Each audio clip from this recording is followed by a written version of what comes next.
आकाशवाणी सोलापूर. नमस्कार. सोलापूर दिनांकसाठी मी शिवाजी भोसले. सुरुवातीला काही ठळक घडामोडी. मराठा आरक्षणासंबंधी सरकारचा मसुदा तयार, लवकरच निर्णय. शिक्षक पात्रता परीक्षा उत्तीर्ण होणं बंधनकारक असल्याचा सर्वोच्च न्यायालयाचा निर्णय. इथेनॉल मिश्रित पेट्रोल वाहनांसाठी नुकसानकारक नसल्याचा सुप्रीम कोर्टाचा निर्वाळा. सोलापूर महानगरपालिकेच्या निवडणुकीसाठी उद्या प्रभाग रचनेचं प्रारूप होणार प्रसिद्ध. आणि बंगळूर सोलापूर मुंबई मार्गावरील विमानसेवेसाठी स्टार एअरलाइन्स कंपनी सज्ज. आता घडामोडी विस्तारानं. मराठा समाज बांधवांना हैदराबाद गॅझेटमधील नोंदीनुसार कुणबी प्रमाणपत्र देण्यासंदर्भात काय करता येईल, मनोज जरांगे पाटील यांनी यासंदर्भात केलेल्या मागण्यांची पूर्तता कशी करता येईल याचा एक मसुदा राज्य सरकारनं तयार केला आहे. त्याला लवकरच अंतिम स्वरूप दिलं जाईल असं मराठा समाजासाठीच्या मंत्रिमंडळ उपसमितीचे अध्यक्ष मंत्री राधाकृष्ण विखे पाटील यांनी काल स्पष्ट केलं.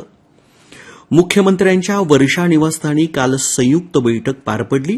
त्यानंतर त्यांनी माध्यमांशी संवाद साधला. मराठा समाजाला सरसकट कुणबी प्रमाणपत्र देता येणार नाही असं देखील त्यांनी स्पष्ट केलं. आरक्षणासंबंधीचे यापूर्वी न्यायालयानं दिलेले निवाडे आणि ओबीसी आरक्षणासंदर्भातील निकषांचा अभ्यास करून ठोस निर्णय घेण्याची भूमिका कालच्या बैठकीत घेण्यात आली. निर्णय न्यायालयाच्या चौकटीत टिकला पाहिजे असंही विखे पाटील यांनी यावेळी नमूद केलं. दरम्यान आज दुपारी 4 वाजेपर्यंत मुंबईतील आझाद मैदान वगळता इतर भागातील आंदोलकांची झालेली गर्दी तत्काळ हटवण्याचे आदेश काल मुंबई उच्च न्यायालयानं दिले. मराठा समाजाच्या आंदोलनावर काल उच्च न्यायालयात सुनावणी झाली. त्यावेळी हे आदेश देण्यात आले. आंदोलनकर्त्यांना मुंबईस वेटीला धरता येणार नाही असं न्यायालयानं म्हटलं. आज दुपारी 3 वाजता पुन्हा या प्रकरणी सुनावणी होणार आहे. उच्च न्यायालयाच्या आदेशानंतर काल रात्री 12 वाजल्यापासून दक्षिण मुंबई परिसरातील गर्दी हटवण्याला सुरुवात झाली आहे. न्यायालयानं दिलेल्या निर्णयाविरुद्ध न्यायालयात पुन्हा दाद मागू, पुढील 8 दिवसात टप्प्याटप्प्यानं आंदोलकांची कुमक मागवून उपोषण सुरू ठेवू असं मनोज जरांगे पाटील यांनी म्हटलं आहे. तर ओबीसी आरक्षण बचावासाठी समाज बांधवांनी अंतरवाली सराटी इथं आंदोलन सुरू केलं आहे. शिक्षकांसंदर्भात सर्वोच्च न्यायालयानं काल महत्वपूर्ण निर्णय दिला आहे. टीईटी म्हणजेच शिक्षक पात्रता परीक्षा शिक्षकांना बंधनकारक राहणार आहे. ही परीक्षा उत्तीर्ण असणाऱ्या शिक्षकांनाच सेवेत राहता येईल किंवा बढती मिळेल. सेवानिवृत्तीला 5 वर्ष राहिलेल्या शिक्षकांना या परीक्षेतून सवलत देण्यात आली आहे. दरम्यान जे शिक्षक ही परीक्षा उत्तीर्ण होणार नाहीत त्यांना राजीनामा देऊन स्वेच्छानिवृत्ती घ्यावी लागेल. सर्वोच्च न्यायालयाचे न्यायमूर्ती दीपांकर दत्त आणि न्यायमूर्ती मसिहा यांच्या खंडपीठासमोर या प्रकरणाची अंतिम सुनावणी झाली. त्यानंतर निकाल घोषित करण्यात आला. सोलापूर महानगरपालिकेच्या सार्वत्रिक निवडणुकीसाठी उद्या प्रभाग रचनेचं प्रारूप प्रसिद्ध होणार आहे. सन 2017 प्रमाणे प्रभागांचा प्रारूप आराखडा असेल. 102 सदस्य संख्येनुसार निवडणुकीसाठी 26 प्रभाग तयार होतील. त्यामध्ये 24 प्रभाग हे 4 सदस्यांचे तर 3 सदस्यांचे 2 प्रभाग असणार आहेत. सोलापूर महानगरपालिकेच्या वतीनं तयार करण्यात आलेल्या प्रभागांचा प्रारूप आराखडा अत्यंत गोपनीय ठेवण्यात आला असून तो उद्या उपस्थित सर्वसमक्ष प्रसिद्ध होईल असं महापालिकेचे अतिरिक्त आयुक्त संदीप कारंजे यांनी काल माध्यमांना सांगितलं.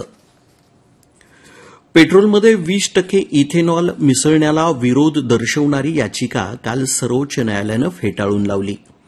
पेट्रोलमध्ये इथेनॉल मिसळण्यातून वाहनांचं कोणतंही नुकसान होत नसल्याचा निर्वाळा या प्रकरणी निर्णय देताना सर्वोच्च न्यायालयानं दिला आहे. भारताचे मुख्य न्यायाधीश BR गवई आणि न्यायमूर्ती के विनोद चंद्रन यांच्या खंडपीठापुढे या प्रकरणाची अंतिम सुनावणी होऊन निकाल जाहीर करण्यात आला. इथेनॉल पेट्रोलमध्ये मिसळण्यानं गाडीचं 6% मायलेज कमी होतं. शिवाय इथेनॉल मिश्रणातून पेट्रोलच्या किमती कमी होत नाहीत. त्यामुळे पेट्रोल इंधनात इथेनॉल मिसळण्याला आव्हान देणारी याचिका अॅडव्होकेट अक्षय मल्होत्रा यांनी दाखल केली होती. सोलापूर शहर आणि हद्दवाड भागात श्री गणेशोत्सव आणि ईद ए मिलादच्या सण उत्सवांच्या मिरवणुकीच्या पार्श्वभूमीवर डॉल्बी आणि डीजे वाजवण्यावर सोलापूरच्या पोलीस आयुक्तालयानं निर्बंध घातले आहेत. या संदर्भातील आदेश पोलीस आयुक्त एम राजकुमार यांनी काल पारित केले आहेत. मिरवणुकीत वाजवण्यात येणाऱ्या कर्णकर्कश डॉल्बी आणि डीजेमुळे आबालवृद्धांसह सर्वांना त्रास होत असून नागरिकांच्या जीवाला धोका निर्माण झाला आहे. तो धोका टाळण्यासाठी डॉल्बी आणि डीजे वापरावर बंदी घालण्यात आल्याचं पोलीस आयुक्तांनी काढलेल्या आदेशात नमूद केलं आहे. बंगळूर सोलापूर मुंबई या मार्गावरची विमानसेवा याच महिन्यात सुरू होण्याची माहिती देण्यात आली आहे. स्टार एअरलाइन्स ही कंपनी सेवा पुरवणार आहे. या मार्गावरच्या विमानसेवेच्या पार्श्वभूमीवर कंपनीनं विविध पदांच्या भरतीसंदर्भात जाहिरात प्रसिद्ध केली आहे.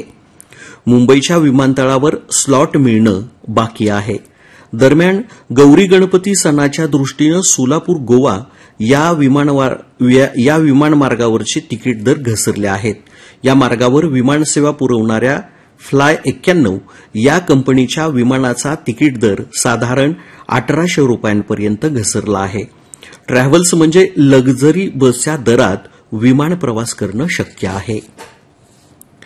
येत्या रविवारी 7 सप्टेंबर रोजी भाद्रपद पौर्णिमेच्या रात्री होणारं खग्रास चंद्रग्रहण संपूर्ण भारतातून दिसणार असून त्याचे राशींवर परिणाम उमटणार असल्याचं दाते पंचांगकर्ते मोहन दाते यांनी सांगितलं.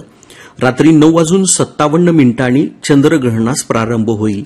रात्री 11 ते 12:23 या काळात संपूर्ण चंद्रबिंब पृथ्वीच्या छायेत येईल. रात्री 12:23 चंद्रग्रहण सुटण्यास प्रारंभ होईल. 9 तासांचा सूतक काळ असेल, 3.5 तास ग्रहण असेल असंही दाते यांनी म्हटलं आहे. सोलापूर दिनांकमधील उर्वरित घडामोडी अल्पशा विश्रांतीनंतर.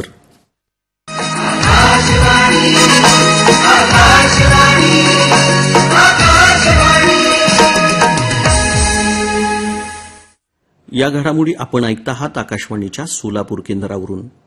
सोलापूर शहरातील 9 मध्यवर्ती सार्वजनिक गणेशोत्सव मंडळांकडून शनिवारी 6 तारखेला विसर्जन मिरवणुका काढल्या जाणार आहेत.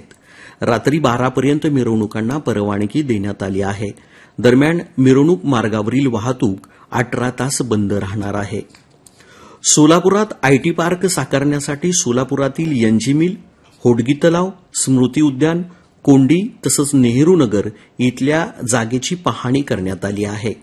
प्राथमिक स्तरावर पाहणी करण्यात आली असून त्यावर एक बैठक घेऊन जागा निश्चित केली जाईल असं सोलापूरचे जिल्हाधिकारी कुमार आशीर्वादे यांनी काल पत्रकारांना सांगितलं.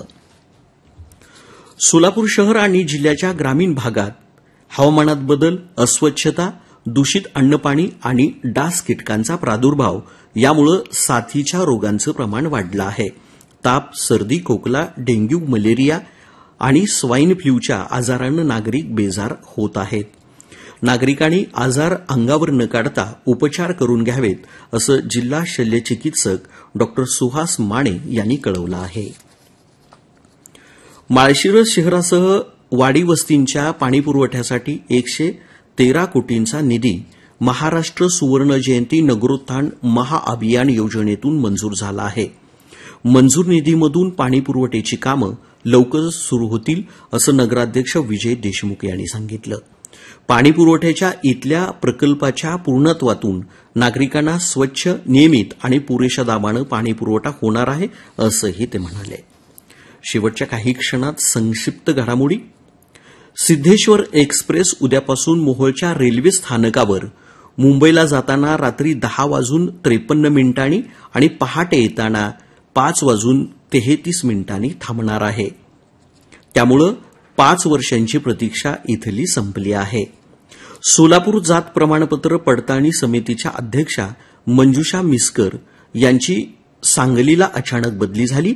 शरद कुलकर्णी यांच्याकडे सोलापूरचा अतिरिक्त पदभार देण्यात आलाय. अतिवृष्टीमुळे पिकांचं मोठं नुकसान झालं. त्याची हानी सहन न झाल्यानं दक्षिण सोलापूर तालुक्यातील मुस्ती इथल्या चंद्रकांत माळगे वय 80 या शेतकऱ्यानं काल आत्महत्या केली. अत्यंत सुरेख देखावे आणि आरास करून काल सोलापूर शहर आणि जिल्ह्यात घरोघरी गौरींचं पूजन करण्यात आलं. आज विसर्जन केलं जाणार आहे. आता तापमान. कालचं सोमवारचं सोलापूरचं हवामान विभागाकडे नोंदलं गेलेलं तापमान अंश सेल्सिअसमध्ये असं होतं. कमाल तापमान 30.9, किमान तापमान 12.9. शेवटी पुन्हा काही ठळक घडामोडी. मराठा आरक्षणासंबंधी सरकारचा मसुदा तयार, लवकरच निर्णय. शिक्षक पात्रता परीक्षा उत्तीर्ण होणं बंधनकारक असल्याचा सर्वोच्च न्यायालयाचा निर्णय. इथेनॉल मिश्रित पेट्रोल वाहनांसाठी नुकसानकारक नसल्याचा सुप्रीम कोर्टाचा निर्वाळा. सोलापूर महानगरपालिकेच्या निवडणुकीसाठी उद्या प्रभाग रचनेचं प्रारूप होणार प्रसिद्ध. आणि बंगळूर सोलापूर मुंबई मार्गावरील विमान सेवेसाठी आता स्टार एअरलाइन्स कंपनी सज्ज. आणि याबरोबर सोलापूर दिनांकमधील घडामोडी संपल्या. नमस्कार.